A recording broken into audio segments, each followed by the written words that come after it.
Hello students, it's Anuradha ma'am here. Welcome to my YouTube channel में concept easy. आज के video lecture में class 12 accountancy को continue करते हुए मैं एक्सप्लेन करूंगी ओवर सब्सक्रिप्शन का क्वेश्चन नंबर 19। तो अब मैं सोल्व कर रही हूँ question number 19। Question number 19 is bright limited issued 80,000 equity shares of ₹10 each, against which it received applications for 1,20,000 shares। देखो, ब्राइट लिमिटेड ने 80,000 शेयर्स इशू किए थे, लेकिन एप्लीकेशन मिली है 1,20,000 शेयर्स के लिए, यानी ओवर सब्सक्रिप्शन हुआ है 40,000 शेयर्स से। Application money was ₹4, allotment money and first and final call money was of ₹3 each। Share की फेस वैल्यू है 10 रुपए। कंपनी ने 4 रुपए मंगवाए हैं एप्लीकेशन पर और 3 रुपए मंगवाए हैं अलॉटमेंट और फर्स्ट एंड फाइनल कॉल के समय। Pass the journal entry for allotment of shares in each of the following cases.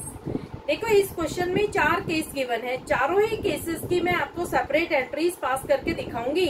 पहला केस है एक्सेस एप्लीकेशंस वर रिजेक्टेड। कंपनी ने जो भी एक्सेस एप्लीकेशन मिली थी वो रिजेक्ट कर दी। दूसरे केस में pro rata allotment is made, pro rata allotment किया गया है एक्सेस एप्लीकेशन के लिए। तीसरे केस में applications for 20,000 shares were refused allotment and pro rata allotment was made to remaining. 20,000 shares के लिए कंपनी ने रिफ्यूज कर दिया अलॉटमेंट के लिए और जो रिमेनिंग शेयर्स थे उनको प्रो राटा बेसिस पर अलॉट किया है। फोर्थ केस में applications for 10,000 shares were refused allotment, application for 10,000 shares were allotted, the shares applied and pro rata allotment was made to the remaining। Fourth case में company ने 10,000 shares को refuse कर दिया allotment के लिए। 10,000 shares के लिए 10,000 शेयर्स ही allot किए हैं और रिमेनिंग को प्रो राटा बेसिस पर अलॉट किया है। देखो, केस सोल्व करने से पहले हम जो पेमेंट का स्ट्रक्चर है वो समझ लेते हैं। कंपनी ने 10 रुपए का शेयर इश्यू किया है। 4 रुपए कंपनी ने मंगवाए हैं एप्लीकेशन के समय, 3 रुपए कंपनी ने मंगवाए हैं अलॉटमेंट के समय और 3 रुपए मंगवाए हैं फर्स्ट एंड फाइनल कॉल के समय। अब देखो, कंपनी ने 80,000 शेयर्स इश्यू किए थे, लेकिन लोगों ने अप्लाई किया है 1,20,000 शेयर्स के लिए, यानी एक्सेस एप्लीकेशन रिसीव हुई है कंपनी को। क्यों एक्सेस एप्लीकेशन रिसीव होती है? जब कंपनी की गुडविल अच्छी होती है, मार्केट में गुड रेपुटेशन होती है, तो ज्यादा लोग अप्लाई करते हैं शेयर्स के लिए। तो यहाँ पर ओवर सब्सक्रिप्शन हुआ है। कितने शेयर से ओवर सब्सक्रिप्शन हुआ है? 1,20,000 में से आप माइनस करेंगे 80,000, तो 40,000 शेयर्स के लिए ओवर सब्सक्रिप्शन हुआ है। अब लेते हैं हम केस नंबर 1।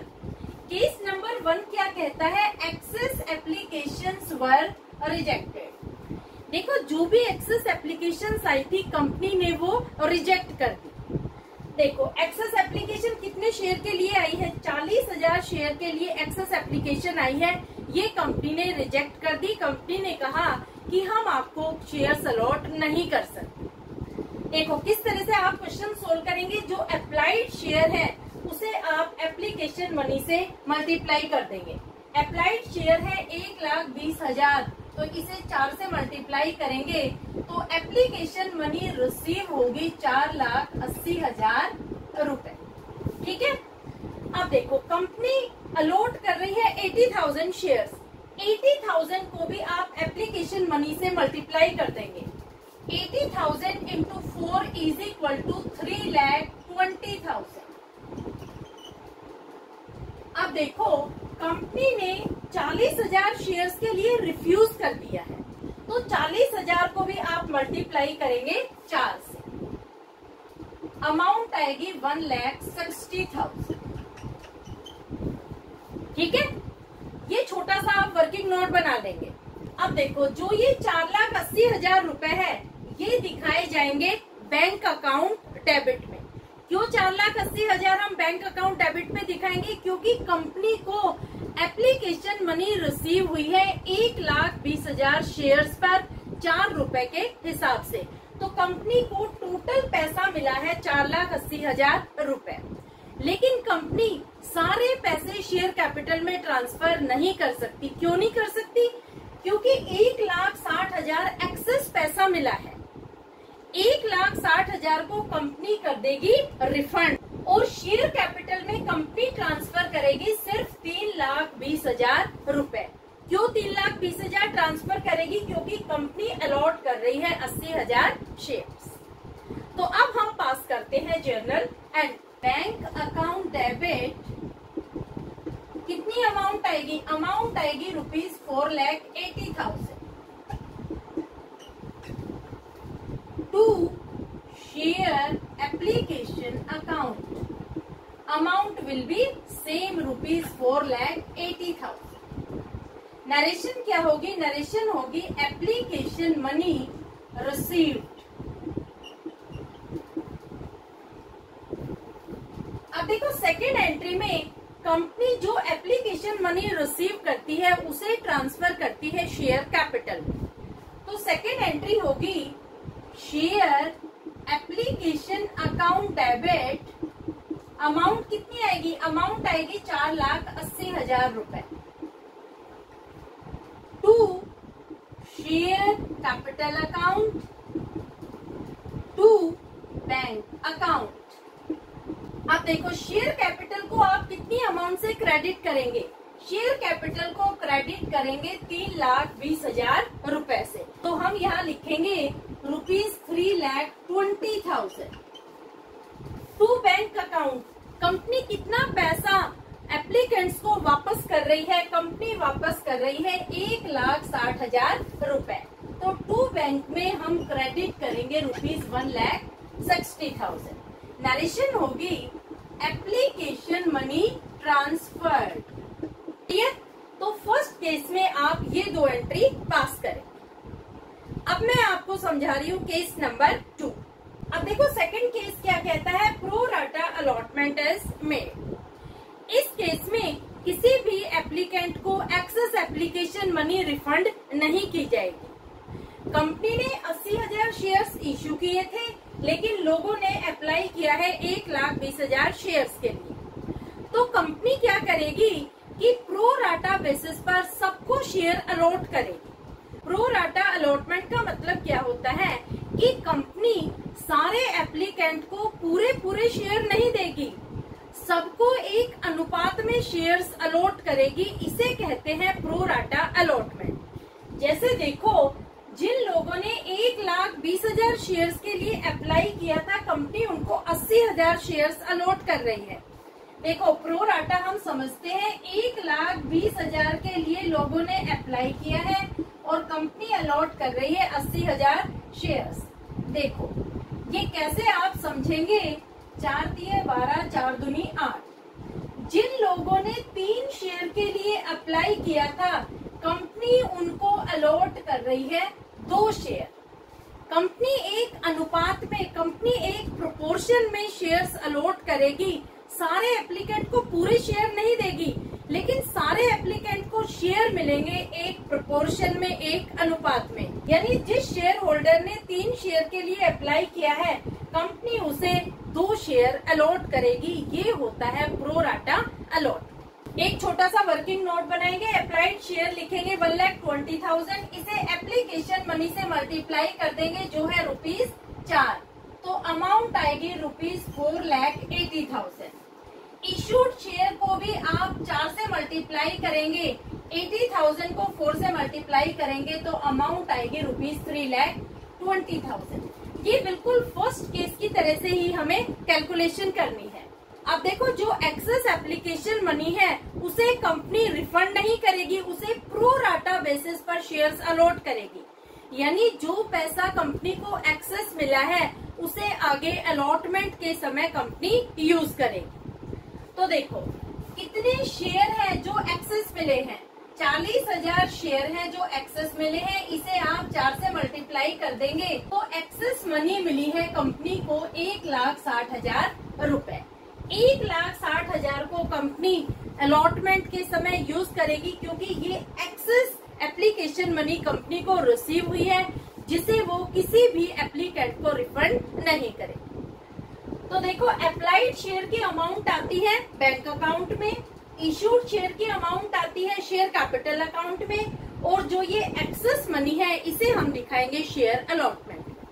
तो अब हम हम पास करते हैं फर्स्ट एंट्री। फर्स्ट एंट्री में कंपनी एप्लीकेशन मनी रिसीव कर रही है तो हम बैंक अकाउंट को करेंगे डेबिट। अमाउंट कितनी आएगी? अमाउंट आएगी ₹4,80,000 to share application account. Amount will be same ₹4,80,000। Narration same होगी, application money receive. First entry बिल्कुल सेम होगी, चारों ही केसेस में फर्स्ट एंट्री सेम होगी। सेकेंड एंट्री में एप्लीकेशन मनी को हम ट्रांसफर कर रहे हैं तो हम एंट्री लिखेंगे share application account debit. Amount आएगी ₹4,80,000 to share capital account to share allotment account. First case में मैंने टू बैंक अकाउंट लिखा था। क्यों लिखा था? क्योंकि कंपनी जो एक्सेस एप्लीकेशन मनी थी वो एप्लीकेंट्स को रिफंड कर रही थी, इस वजह से मैंने यहाँ पर लिखा था टू बैंक अकाउंट। लेकिन यहाँ पर कंपनी ने क्या डिसाइड किया है कि हर एप्लीकेंट को प्रो राटा बेसिस पर शेयर्स अलॉट किए जाएंगे। तो जो ये एक्सेस पैसा मिला है इसे हम यूटिलाइज करेंगे at the time of allotment. तो आप यहाँ दिखाएंगे to share allotment account.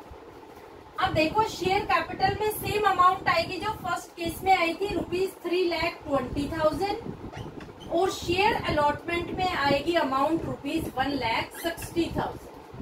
Narration भी सेम होगी, application money transfer to share capital account. समझ आ गया आपको सेकंड केस भी? अब मैं आपको एक्सप्लेन कर रही हूँ थर्ड केस। देखो केस नंबर 3 क्या कहता है कि applications for 20,000 shares were refused allotment and pro rata allotment was made for remaining shares. यहाँ पर कंपनी ने क्या किया कि 20,000 शेयर्स के लिए रिफ्यूज कर दिया कि हम आपको कोई भी अलॉटमेंट नहीं करेंगे, यानी आपके शेयर्स को रिजेक्ट किया जा रहा है, जो मनी है वो हम आपको रिफंड कर देंगे। और जो बचे हुए शेयर्स थे उनको प्रो राटा बेसिस पर कंपनी करेगी अलॉट। तो इसे समझने के लिए हम एक छोटी सी टेबल बना लेते हैं। टेबल कैसे बनाएंगे? आप 6 कॉलम बनाएंगे। पहला कॉलम है अप्लाइड शेयर का, दूसरा है अलॉटेड शेयर, तीसरा है एप्लीकेशन मनी रिसीव, चौथा है शेयर कैपिटल का, पांचवा शेयर अलॉटमेंट और छठा कॉलम होगा बैंक का। अब देखो कंपनी ने 20,000 शेयर्स को रिफ्यूज कर दिया अलॉटमेंट के लिए, तो आप सबसे पहले अप्लाइड शेयर में लिखेंगे 20,000। अलॉटेड शेयर में आप डैश करेंगे क्योंकि कंपनी कोई भी शेयर अलॉट नहीं कर रही है। और जो रिमेनिंग शेयर है, रिमेनिंग कितने हैं? रिमेनिंग है 1 लाख शेयर्स। 1 लाख कैसे आए? देखो लोगों ने अप्लाई किया था 1,20,000 शेयर्स के लिए, कंपनी रिफ्यूज कर रही है 20,000 शेयर्स को अलॉट करना, तो 1,20,000 में से आप 20,000 माइनस करेंगे तो रिमेनिंग शेयर्स आएंगे 1 लाख शेयर्स। 1 लाख शेयर्स के लिए कंपनी 80,000 शेयर्स अलॉट कर रही है, यानी जिन लोगों ने 1 लाख शेयर्स के लिए अप्लाई किया है उन्हें कंपनी दे रही है 80,000 शेयर्स। यहाँ पर कंपनी हर एप्लीकेंट को पूरे शेयर नहीं दे रही, एक प्रोपोर्शन में शेयर अलॉट कर रही है, एक अनुपात में शेयर दे रही है। अनुपात क्या है? 5:4 का अनुपात है। जिन लोगों ने 5 शेयर के लिए अप्लाई किया है कंपनी उन्हें अलॉट कर रही है 4 शेयर। क्लियर? तो अब देखो आप किस तरह से टेबल को कंटिन्यू करेंगे। 20,000 को आप एप्लीकेशन मनी से मल्टीप्लाई करेंगे। एप्लीकेशन मनी है 4 रुपए, तो 20,000 को 4 से मल्टीप्लाई करेंगे तो कंपनी को एप्लीकेशन मनी रिसीव होगी 80,000। ठीक है। सेकंड कॉलम में मैंने डैश दिखाया है। डैश क्यों दिखाया है? क्योंकि कंपनी कोई भी शेयर अलॉट नहीं कर रही। तो जब कंपनी शेयर अलॉट नहीं कर रही तो शेयर कैपिटल में भी कोई अमाउंट ट्रांसफर नहीं की जाएगी। तो ये 80,000 कंपनी कर रही है रिफंड, जिसे हम दिखाएंगे बैंक अकाउंट। समझ आ गया? अब देखो जो रिमेनिंग 1 लाख शेयर्स है उसके लिए कंपनी 80,000 शेयर्स अलॉट कर रही है, तो 1 लाख को भी आप 4 से मल्टीप्लाई करेंगे और 80,000 को भी आप 4 से मल्टीप्लाई करेंगे। 1 लाख को 4 से मल्टीप्लाई करेंगे तो एप्लीकेशन मनी रिसीव होगी ₹4 लाख और 80,000 को आप 4 से मल्टीप्लाई करेंगे तो शेयर कैपिटल में ट्रांसफर की जाएगी अमाउंट ₹3,20,000। अब देखो इन दोनों के बीच का जो डिफरेंस होगा वो ट्रांसफर करेंगे हम शेयर अलॉटमेंट पे, क्योंकि जो भी एक्सेस एप्लीकेशन मनी है उसे कंपनी यूटिलाइज करेगी at the time of allotment. तो 4 लाख में से 3,20,000 को हम माइनस करेंगे तो रिमेनिंग अमाउंट आएगी ₹80,000। इस 80,000 को हम ट्रांसफर करेंगे शेयर अलॉटमेंट अकाउंट, बैंक में करेंगे डैश। समझ आ गई टेबल। अब हम पास करते हैं journal entries. First entry same होगी, bank account debit to share application account. Amount कितनी होगी? देखो एप्लीकेशन के समय कंपनी को कितना पैसा रिसीव हुआ है, 80,000 प्लस 4 लाख, तो अमाउंट आएगी टोटल ₹4,80,000। तो आप बैंक को डेबिट करेंगे 4,80,000 और एप्लीकेशन में भी आप लिखेंगे ₹4,80,000। ये होगी फर्स्ट एंट्री। नरेशन सेम होगी, एप्लीकेशन मनी रिसीव। अब देखो सेकंड एंट्री में जो शेयर एप्लीकेशन है उसे हम ट्रांसफर करेंगे, तो एंट्री होगी share application account debit, amount आएगी ₹4,80,000 to share capital account to share allotment account to bank account. अब देखो जो आपने टेबल बनाई है उससे आपको सारी अमाउंट क्लियर हो जाएगी कि कितनी कितनी अमाउंट किस किस अकाउंट में ट्रांसफर करनी है।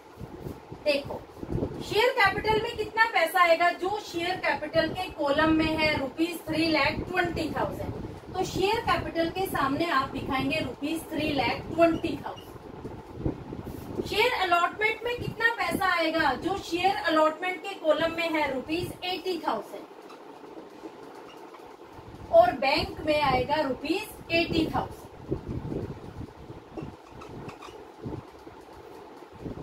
नरेशन होगी share application money transferred and adjusted. Clear? तो ये है सॉल्यूशन केस नंबर 3 का। होपफुली आपको समझ में आ गया होगा। अब मैं ले रही हूँ केस नंबर 4। अब देखो इस केस में भी जर्नल एंट्रीज पास करने के लिए पहले आपको वर्किंग नोट में एक टेबल बनानी होगी। टेबल आप 6 कॉलम की बनाएंगे। पहला कॉलम है शेयर्स अप्लाइड का, दूसरा है शेयर्स अलॉटेड का, तीसरा एप्लीकेशन मनी रिसीव्ड, चौथा शेयर कैपिटल, पांचवा शेयर अलॉटमेंट और छठा कॉलम है बैंक का। अब देखो क्वेश्चन में क्या गिवन है कि कंपनी ने 10,000 शेयर्स के लिए रिफ्यूज कर दिया अलॉटमेंट के लिए, तो मैंने अप्लाइड शेयर में लिख दिया 10,000 शेयर्स और अलॉटेड में मैंने कर दिया निल। दूसरी क्वेश्चन में क्या गिवन इंफॉर्मेशन है कि 10,000 शेयर्स के लिए कंपनी 10,000 शेयर्स ही अलॉट कर रही है, तो 10,000 मैंने लिखे अप्लाइड शेयर में, अलॉटेड शेयर्स में भी मैंने लिख दिए 10,000, क्योंकि यहाँ पर कंपनी फुल अलॉटमेंट कर रही है। रिमेनिंग को वो प्रो राटा बेसिस पर अलॉट कर रही है। तो सबसे पहले तो हम फाइंड आउट करते हैं कि रिमेनिंग शेयर्स कितने हैं और कितने शेयर कंपनी उन रिमेनिंग शेयर्स के लिए अलॉट कर रही है। देखो कंपनी को एप्लीकेशन मिली थी 1,20,000 शेयर्स के लिए और कंपनी अलॉट करेगी 80,000 शेयर्स। सबसे पहले कंपनी रिफ्यूज कर रही है 10,000 शेयर्स को अलॉट करना, तो आप माइनस कर देंगे 10,000, तो शेयर्स आएंगे 1,10,000। ठीक है, यहाँ 10,000 को कंपनी रिफ्यूज कर रही है कि कोई भी अलॉटमेंट नहीं होगा, तो 80,000 के 80,000 ही यहाँ पर आ गए। अब देखो 1,10,000 में से कंपनी 10,000 को 10,000 शेयर ही अलॉट कर रही है, तो आप 1,10,000 में से फिर माइनस करेंगे 10,000, तो यहाँ पर रिमेनिंग शेयर आ जाएंगे 1 लाख। 10,000 के लिए कंपनी 10,000 ही अलॉट कर रही है, तो 80,000 में से भी आप माइनस कर देंगे 10,000, तो यहाँ पर रिमेनिंग शेयर जो कंपनी अलॉट करेगी वो है 70,000। तो समझ आ गया किस तरह से कंपनी बेसिस पर शेयर्स अलॉट करेगी। कंपनी 1 लाख शेयर के लिए 70,000 शेयर्स अलॉट करेगी। क्लियर? यानी जिन लोगों ने 10 शेयर के लिए अप्लाई किया है, कंपनी उन्हें अलॉट करेगी 7 शेयर्स। 10:7 के रेशियो में, 10:7 के अनुपात में कंपनी शेयर्स अलॉट करेगी एप्लीकेंट। तो यहाँ पर आप लिख देंगे रिमेनिंग शेयर्स। रिमेनिंग शेयर्स है 1 लाख और कंपनी अलॉट करेगी 70,000 शेयर्स। ठीक है, अब हम आगे टेबल करते हैं कंटिन्यू। देखो जो अप्लाइड शेयर है वो है 10,000। 10,000 को आप एप्लीकेशन मनी से मल्टीप्लाई करेंगे तो एप्लीकेशन मनी है 4 रुपए। अलॉटेड में मैंने डैश दिखाया है। अब देखो जो अप्लाइड शेयर की अमाउंट है वो आती है एप्लीकेशन मनी रिसीव में। तो 10,000 को 4 से मल्टीप्लाई करेंगे तो अमाउंट आएगी ₹40,000। शेयर कैपिटल में कुछ भी नहीं आएगा क्योंकि कंपनी कोई भी शेयर अलॉट नहीं कर रही। तो ये पैसा कहाँ जाएगा? ये पैसा रिफंड होगा तो हम दिखाएंगे बैंक अकाउंट में ₹40,000। क्लियर? अब देखो 10,000 को 10,000 शेयर से अलॉट कर रही है तो 10,000 को भी आप एप्लीकेशन मनी से मल्टीप्लाई करेंगे और यहाँ अलॉटेड शेयर 10,000 को भी 4 से मल्टीप्लाई करेंगे। अब देखो जो अप्लाइड शेयर की अमाउंट है वो आती है एप्लीकेशन मनी रिसीव्ड में और अलॉटेड शेयर की अमाउंट आती है शेयर कैपिटल अकाउंट में। यानी जो अमाउंट पहले कॉलम की है वो आएगी 3rd कॉलम में और जो अमाउंट 2nd कॉलम की है वो आएगी 4th कॉलम में। ये आप ध्यान रखना। तो 10,000 को 4 से मल्टीप्लाई करेंगे तो अमाउंट आएगी ₹40,000 और यहाँ भी सेम अमाउंट आएगी ₹40,000। यहाँ भी डैश, यहाँ भी डैश। अब देखो 1 लाख शेयर्स के लिए कंपनी अलॉट कर रही है 70,000 शेयर्स। तो 1 लाख को भी आप 4 से मल्टीप्लाई करेंगे और 70,000 को भी 4 से मल्टीप्लाई करेंगे क्योंकि एप्लीकेशन मनी है ₹4। 1 लाख को 4 से मल्टीप्लाई करेंगे तो अमाउंट आएगी 4 लाख जो होगी एप्लीकेशन मनी रिसीव्ड के कॉलम में और 70,000 को 4 से मल्टीप्लाई करेंगे तो अमाउंट आएगी ₹2,80,000 जो आएगी शेयर कैपिटल के कॉलम में। अब देखो यहाँ पर डिफरेंस आ रहा है। कंपनी को रिसीव हुए हैं 4 लाख रुपए लेकिन कंपनी ट्रांसफर कर रही है शेयर कैपिटल में 2,80,000 रुपए। तो जो डिफरेंस अमाउंट होगी उसे हम दिखाएंगे शेयर अलॉटमेंट अकाउंट में। डिफरेंस कितना है? 4 लाख में से 2,80,000 हम माइनस करेंगे तो डिफरेंस आएगा 1,20,000। 1,20,000 हम दिखाएंगे शेयर अलॉटमेंट के कॉलम और यहाँ बैंक में दिखाएंगे डैश। अब देखो इन सारे कॉलम का हम टोटल करते हैं। अप्लाइड शेयर कितने हैं? देखो 10,000 प्लस 10,000 प्लस 1 लाख, 1,20,000 शेयर्स ये अप्लाइड शेयर है। अलॉटेड कितने हैं? 10,000 प्लस 70,000, 80,000 शेयर्स अलॉट कर रही है कंपनी। यानी हमारी टेबल सही बनी है। 1,20,000 शेयर्स के लिए लोगों ने अप्लाई किया है और कंपनी ने अलॉट किए हैं 80,000 शेयर्स। एप्लीकेशन मनी कितनी रिसीव हुई है कंपनी को? 40,000 प्लस 40,000 प्लस 4 लाख। तो एप्लीकेशन मनी रिसीव हुई है 4,80,000। शेयर कैपिटल में कितनी अमाउंट ट्रांसफर की जाएगी? 40,000 प्लस 2,80,000 तो टोटल आएगा 3,20,000। शेयर अलॉटमेंट में अमाउंट आएगी ₹1,20,000 और बैंक में अमाउंट आएगी ₹40,000। तो अब हम पास करेंगे जर्नल एंट्री।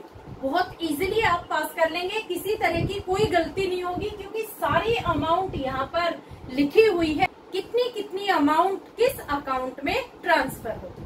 तो फर्स्ट एंट्री तो सेम होगी। कंपनी को एप्लीकेशन मनी रिसीव हो रही है तो एंट्री होगी bank account debit to share application account. ये चारों ही केसेस में सेम एंट्री आएगी। अमाउंट कितनी है? एप्लीकेशन मनी कंपनी को रिसीव हुई है 4,80,000 तो हम यहाँ लिखेंगे ₹4,80,000। नरेशन होगी एप्लीकेशन मनी रिसीव। अब देखो फर्स्ट एंट्री तो चारों केसेस की सेम है। एप्लीकेशन मनी को ट्रांसफर करेंगे डिफरेंट अकाउंट में। इस एंट्री को मैं मिटा रही हूँ क्योंकि आगे स्पेस नहीं है। अब मैं पास कर रही हूँ सेकेंड एंट्री। अब देखो सेकेंड एंट्री में share application account debit to share capital account to share allotment account to bank account. Share application कितनी अमाउंट से डेबिट होगा? 4,80,000 से। तो आप लिखेंगे ₹4,80,000। अब देखो शेयर कैपिटल को कितनी अमाउंट से क्रेडिट करेंगे? 3,20,000 रुपए शेयर कैपिटल के कॉलम में जो टोटल अमाउंट है। तो शेयर कैपिटल के सामने आप लिखेंगे ₹3,20,000। शेयर अलॉटमेंट में कितनी अमाउंट आएगी? ₹1,20,000। तो आप यहाँ लिखेंगे ₹1,20,000। बैंक अकाउंट को कितनी अमाउंट से क्रेडिट करेंगे? ₹40,000। तो देखो विद इन सेकेंड आपने सेकेंड एंट्री पास कर ली। किसी तरह की कोई गलती नहीं हुई क्योंकि हमने जो टेबल बनाई है उसमें सारी अमाउंट लिखी हुई है कि कौन कौन से अकाउंट में कितनी कितनी अमाउंट ट्रांसफर होगी। तो टेबल बना के ही आप फोर्थ केस को सोल्व करना। अगर विदाउट टेबल करेंगे तो जरूर आप मिस्टेक कमिट करेंगे। तो समझ आ गई ये एंट्री? नरेशन होगी application money transferred and adjusted. तो होपफुली चारों ही केसेस आपको अच्छे से क्लियर हो गए होंगे। देखो इस क्वेश्चन में बच्चों को बहुत प्रॉब्लम आ रही है, इसलिए मेरी आपसे ये हम्बल रिक्वेस्ट है कि ज्यादा से ज्यादा वीडियो को सर्कुलेट करो ताकि बिलो एवरेज बच्चे भी इस क्वेश्चन को अच्छे से सोल्व कर पाए। कई बच्चों के मेरे पास कमेंट आए हैं कि मैम ये क्वेश्चन हमारे समझ में नहीं आ रहा है, इसलिए उनकी रिक्वेस्ट पर मैंने इस क्वेश्चन को स्पेशली सोल्व किया है। क्लियर? तो प्लीज ज्यादा से ज्यादा आप सर्कुलेट करना अपने क्लासमेट को, अपने फ्रेंड्स को, और उनको भी बोलना कि आगे वो सर्कुलेट करें, इस प्रोसेस को कंटिन्यू रखें। अगर अभी आपको चारों केसेस में से किसी केस में कोई प्रॉब्लम हो तो feel free to comment in comment box. Thank you so much.